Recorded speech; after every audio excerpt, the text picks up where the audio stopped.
आज इस वीडियो में हम मैग्नेटिक्स के सारे इंपॉर्टेंट पॉइंट्स केवल 10 मिनट में कवर कर लेंगे। ऐसे और भी रिवीजन वीडियोस हम अपने चैनल में डालते रहेंगे। आप एक भी वीडियो मिस ना करें, इसलिए चैनल सब्सक्राइब कर लें और बेल आइकन दबा दें। अगर कोई चार्ज Q v वेलोसिटी से किसी मैग्नेटिक फील्ड B में मूव कर रहा है तो उस पर जो फोर्स लगता है वो होता है F equals to Q times V cross B।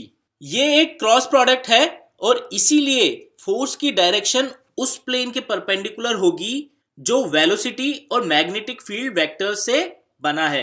अगर आपको वेलोसिटी और मैग्नेटिक फील्ड की डायरेक्शन पता है तो राइट हैंड थंब रूल से आप फोर्स की डायरेक्शन इजीली बता सकते हैं। लेकिन ध्यान रहे, ये डायरेक्शन पॉजिटिव चार्ज के लिए आती है। अगर चार्ज नेगेटिव है तो जो भी थंब की डायरेक्शन आएगी फोर्स उसके अपोजिट डायरेक्शन में होगा। इसीलिए नेगेटिव और पॉजिटिव चार्ज का खासकर ध्यान रखें। एक इंपॉर्टेंट बात आप याद रखें, क्योंकि मैग्नेटिक फोर्स वेलोसिटी के परपेंडिकुलर होता है या ये कहें डिस्प्लेसमेंट वेक्टर के परपेंडिकुलर होता है, इसीलिए ये फोर्स चार्ज पर कोई भी वर्क नहीं करता है। यानी चार्ज पार्टिकल की स्पीड मैग्नेटिक फील्ड में कांस्टेंट रहती है। मैग्नेटिक फोर्स केवल और केवल पार्टिकल की वेलोसिटी का डायरेक्शन चेंज करता है, मैग्नीट्यूड सेम रहता है। अगर यूनिफॉर्म मैग्नेटिक फील्ड में इस चार्ज पार्टिकल का पाथ या ट्रैजेक्टरी देखें तो 3 केसेस कंसीडर करने होते हैं। पहला केस सिंपल है, थीटा इक्वल्स टू 0 डिग्री या 180 डिग्री। थीटा यहां वेलोसिटी और मैग्नेटिक फील्ड के बीच का एंगल है। इस केस में मैग्नेटिक फोर्स 0 होगा क्योंकि वेलोसिटी और मैग्नेटिक फील्ड का क्रॉस प्रोडक्ट 0 है। अगर पार्टिकल पर कोई फोर्स नहीं लग रहा है तो पाथ स्ट्रेट लाइन होगा। दूसरा केस है थीटा इक्वल्स टू 90 डिग्री। इस केस में फोर्स वेलोसिटी के परपेंडिकुलर होगा, इसीलिए पाथ सर्कुलर होगा, जिसका रेडियस इस इक्वेशन से बता सकते हैं। इस रेडियस को कई तरह से लिखा जाता है बेस्ड ऑन हमें क्वेश्चन में क्या वैल्यूज गिवन है। मास टाइम्स वेलोसिटी पार्टिकल का मोमेंटम है जिसे p से डिनोट करते हैं। देयरफॉर रेडियस को मोमेंटम की टर्म्स में इस तरह लिख सकते हैं। काइनेटिक एनर्जी की टर्म्स में मोमेंटम को लिख सकते हैं इस तरीके से, इसीलिए रेडियस को काइनेटिक एनर्जी की टर्म्स में इस तरह लिख सकते हैं। और अगर potential difference capital V volts दिया गया है तो क्योंकि काइनेटिक एनर्जी K की वैल्यू होगी charge Q times potential difference V, इसीलिए R को इस वाली इक्वेशन से भी हम कैलकुलेट कर सकते हैं। कुछ और वैल्यूज भी हम यहाँ कैलकुलेट कर सकते हैं, जैसे एंगुलर स्पीड ओमेगा या time period of circular path capital T या फिर frequency of rotation F equals to 1/T। यहाँ एक इंपॉर्टेंट पॉइंट याद रखने के लिए यह है कि time period, frequency and angular speed velocity पर डिपेंड नहीं करते हैं, बट रेडियस वेलोसिटी के डायरेक्टली प्रोपोर्शनल है। इसीलिए अगर दो चार्ज पार्टिकल हैं 1 and 2, जहां velocity of 2 v2 is greater than v1, तो सेकेंड पार्टिकल का रेडियस फर्स्ट पार्टिकल के रेडियस से बड़ा होगा, लेकिन टाइम पीरियड दोनों का सेम होगा। तीसरा केस इंटरेस्टिंग है, जब एंगल थीटा 0 डिग्री, 180 डिग्री या 90 डिग्री नहीं है। इस केस में वेलोसिटी के दो कंपोनेंट होंगे, एक मैग्नेटिक फील्ड के पैरेलल होगा और दूसरा परपेंडिकुलर। परपेंडिकुलर कंपोनेंट की वजह से सर्कुलर पाथ आएगा जैसा हमने केस 2 में देखा था, और पैरेलल कंपोनेंट की वजह से स्ट्रेट लाइन पाथ होगा जैसा हमने केस 1 में देखा था। रिजल्टेंट पाथ एक हेलिक्स होगा जिसका रेडियस इस इक्वेशन से दिया जाएगा। क्योंकि time period and frequency velocity पर डिपेंड नहीं करते हैं, इसीलिए इनकी वैल्यू केस 2 वाली ही रहेगी। पार्टिकल ने जो मैग्नेटिक फील्ड के अलोंग डिस्टेंस कवर किया है उसे पिच कहते हैं, और इसकी वैल्यू वेलोसिटी के पैरेलल कंपोनेंट पर डिपेंड करती है। एक कंप्लीट साइकिल में पिच की वैल्यू होगी v parallel times capital T, जो इस इक्वेशन से दिया जाएगा। अब अगर करंट कैरिंग कंडक्टर की बात करें तो मैग्नेटिक फोर्स का फॉर्मूला एक डिफरेंट फॉर्म में लिख सकते हैं। यहां कंडक्टर पर फोर्स फ्री मूविंग इलेक्ट्रॉन्स की वजह से लगता है। अगर कंडक्टर की लेंथ L और cross sectional area capital A है और n है free electrons per unit volume, तो टोटल चार्ज होगा Q equals to minus E times N times AL, और फोर्स होगा F equals to Q times V cross B, जहां पे velocity VD electrons की ड्रिफ्ट वेलोसिटी है। यहाँ चार्ज Q की वैल्यू हम अगर ऊपर वाली वैल्यू से रिप्लेस करते हैं तो ये इक्वेशन आती है। अगर करंट की डायरेक्शन में लेंथ वेक्टर L है तो हम फोर्स लिख सकते हैं F equals to I times L cross B। इसका मैग्नीट्यूड होगा ILB साइन थीटा, जहां पे थीटा L और B के बीच का एंगल है।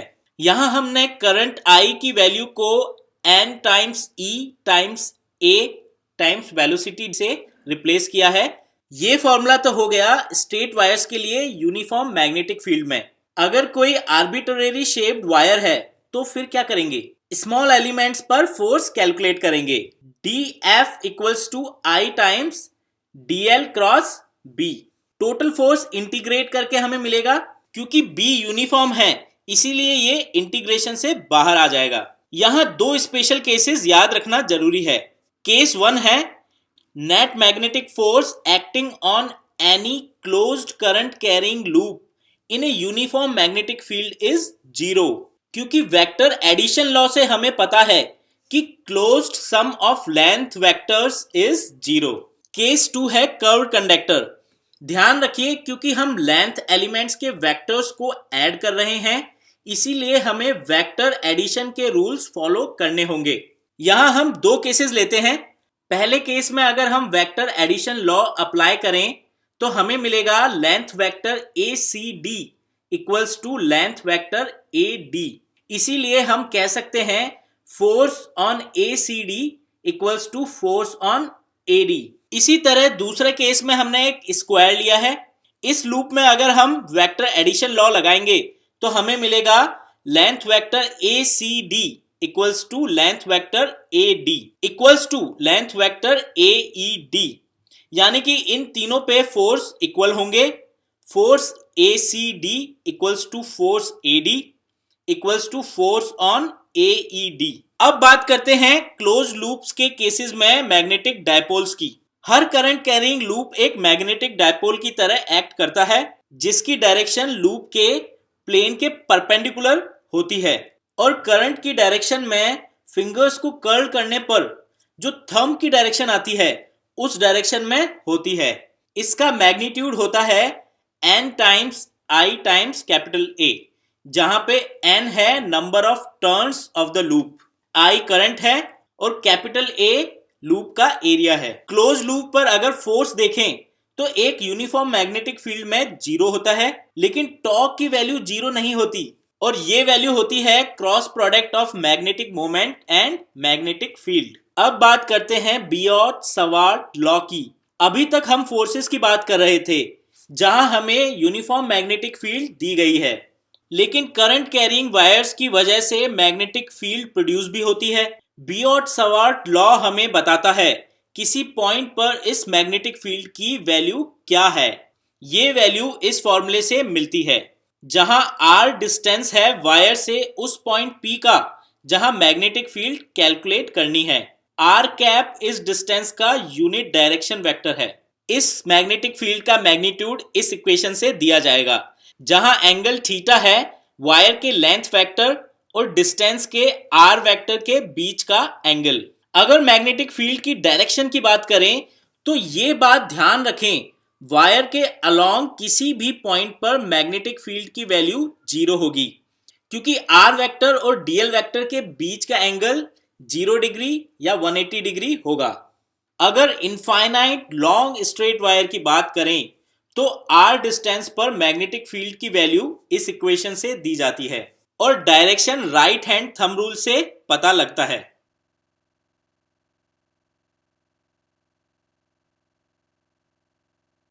अब अगर कैपिटल R रेडियस के सर्कुलर लूप की बात करें तो मैग्नेटिक फील्ड की वैल्यू थोड़ी कॉम्प्लेक्स दिखती है, जो इस इक्वेशन से दी जाती है। यहां कैपिटल N लूप में नंबर ऑफ टर्न्स है। स्मॉल r की वैल्यू अगर 0 है, यानी लूप के सेंटर में फील्ड की वैल्यू कैलकुलेट करनी है, तो ये वैल्यू पहली इक्वेशन में स्मॉल आर की वैल्यू को 0 से रिप्लेस करके हम कैलकुलेट कर सकते हैं, जो इस इक्वेशन से दी जाएगी। यहां भी मैग्नेटिक फील्ड की direction again right hand thumb rule से आती है। करंट की डायरेक्शन में फिंगर्स कर्ल करो, थंब की डायरेक्शन ही मैग्नेटिक फील्ड की डायरेक्शन होगी। अगर क्लोज लूप के सभी पॉइंट्स पर मैग्नेटिक फील्ड लाइंस का डायग्राम देखें तो कुछ ऐसा दिखेगा। अच्छा, अगर सर्कुलर आर्क की बात करें, जो कि बहुत इंपॉर्टेंट है एग्जाम्स के पॉइंट ऑफ व्यू से, तो सेंटर पर मैग्नेटिक फील्ड की वैल्यू इस इक्वेशन से दी जाएगी।